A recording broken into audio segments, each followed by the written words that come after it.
So, about a long time ago, I made a video where I put 1 GB of RAM in a computer, and I also used an IDE hard drive and ran Windows 10. And it didn't go too well, for two reasons. One, the computer I was using was breaking behind the scenes, and two, it was 1 GB of RAM with Windows 10 with an IDE hard drive. So, the computer has since completely stopped working. What do I mean by that, you might be wondering? Well, when I tried to turn the computer on before, it would go over and just not show anything on screen. I don't know why, it just didn't. The fans wouldn't even ramp up fully as well, which is kind of weird. I wasn't exactly sure what the problem was. My first guess was that it was a power supply issue. The reason why is the power supply in here is actually from the year 1999, if I'm not mistaken, and we're running a computer from around 2010, or maybe 2009 in there.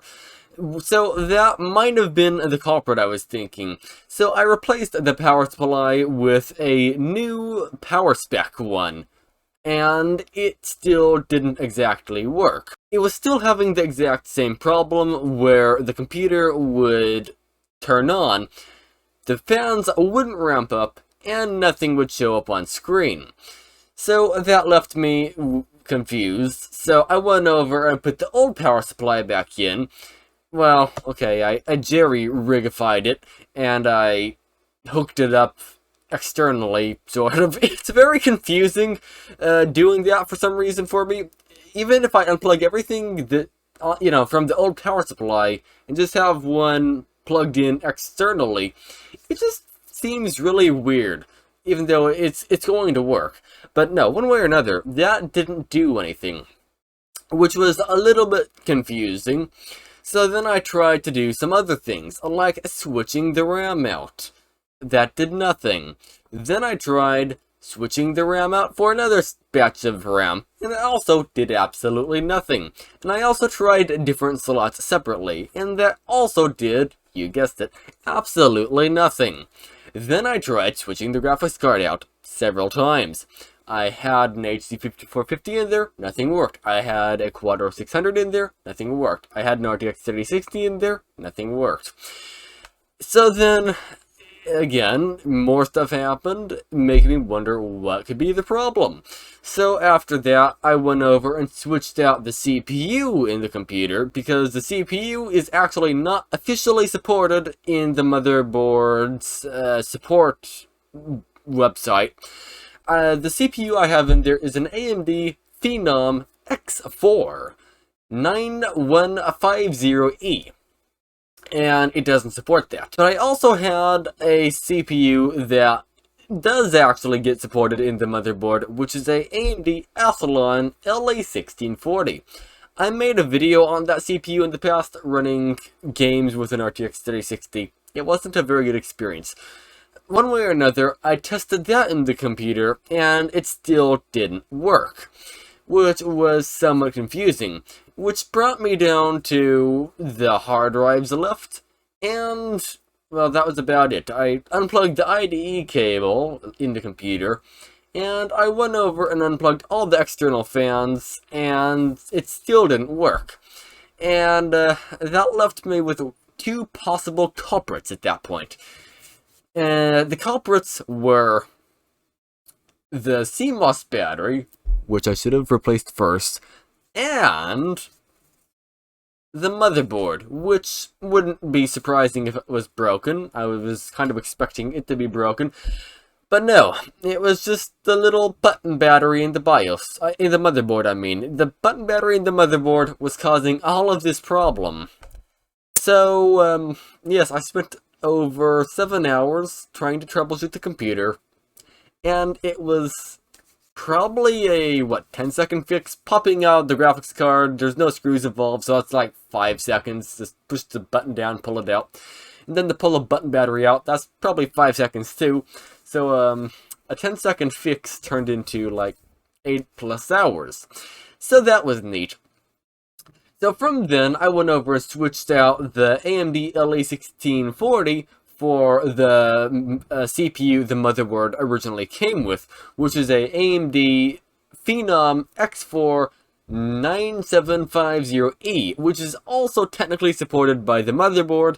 I just wasn't using it in the first place because the cooler I have for AM2 sucks. Well, okay, it's meant for a eMachine, AMD Athlon LE-1640. It's not really going to be doing too good on higher end CPUs.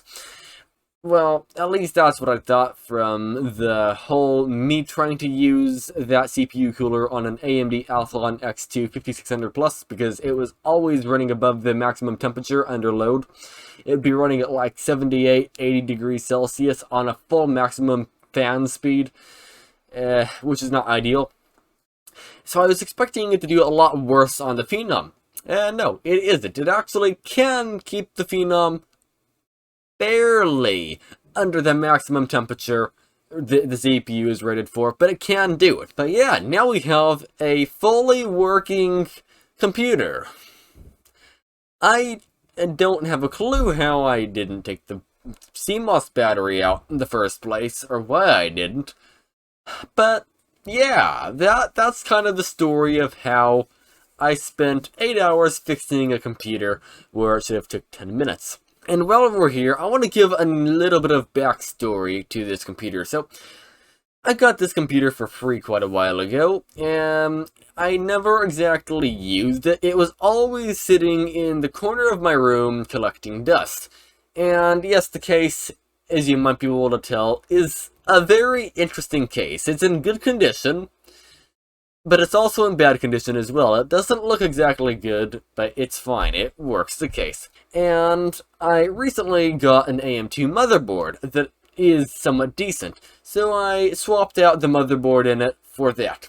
The original motherboard in it was, I don't remember the exact socket type, but basically it was the generation before the AMD Athlon XP 3000 series. It was the AMD Athlon XP 2000 series, which was released in about 2000 or 1999. Actually, let me take a look. I think it had an AMD Athlon XP 2100 Plus in it, which is on the socket 462. And brand new, it costed $420, which is a lot for a CPU, so it must have been a very high-end CPU for its time. And it was released on the 13th of March, 2012. I mean, 2002. So it is a very old CPU, as you could tell.